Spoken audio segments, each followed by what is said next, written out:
Hello and welcome back to the show. I'm Kyla. And I'm Michelle, and today we have a special interview with Galileo. Hello. How are you today? Well, I'm not deaf today. Oh, thanks. Okay, so let's get started. So tell us about your book. My book, A Dialogue Concerning Two Chief World Systems, is about three men who are discussing Copernicus's theory about a heliocentric world. One simply agrees with him and supports his theory, while another sides with the church and says that our world is a geocentric universe, and the third plainly does not care. This is a neutral book, and I am not siding with one side or another, and as I said in my book,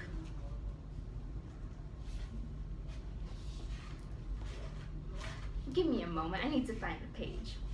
The reason produced for condemning the opinion that the earth moves and the sun stands still is that in many places in the Bible, one may read that the sun moves and the earth stands still. Since the Bible cannot err, it follows as a necessary consequence that anyone takes as an erroneous and heretical position who maintains that the sun is inherently motionless and the earth moves. I am simply stating facts.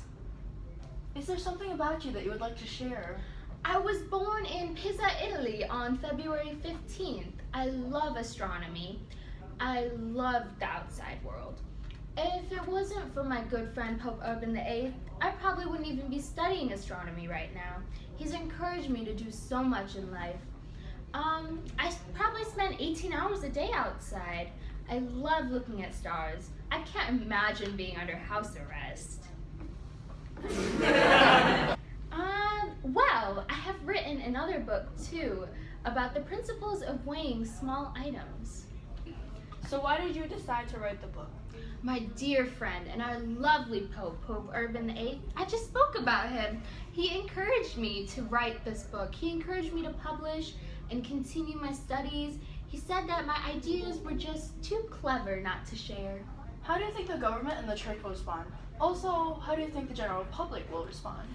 Well, I do fear the church's response, but I am simply stating a fact and I am debating.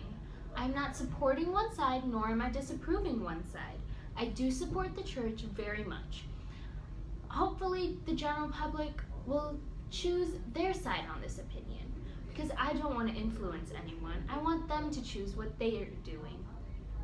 So what do you think people will remember about you? Well, I'm just such a smart person. I really do hope they remember that. I mean, my discovery about Jupiter's revolving moons, people have not stopped talking about that, and it's been like 20 years now. It hasn't been 20, but it feels like it. I've been learning so much lately, and I've been impacting the scientific world so greatly. I really do hope they honor me. Maybe a statue. Is there anything else you would like to share? Well, I do support the church very much. Many people believe I don't, but that is simply not true. I've recently joined my two girls in a convent because I have chosen a nun's life for them. They're not beautiful enough for any other life.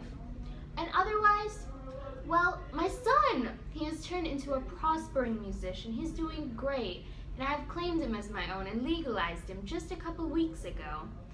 I fear I cannot marry Maria Gamba. Well, due to financial troubles. Publishing books doesn't pay that well, no matter how smart you are. And let's see, I have published 2 books prior to this. I highly suggest everyone reads them.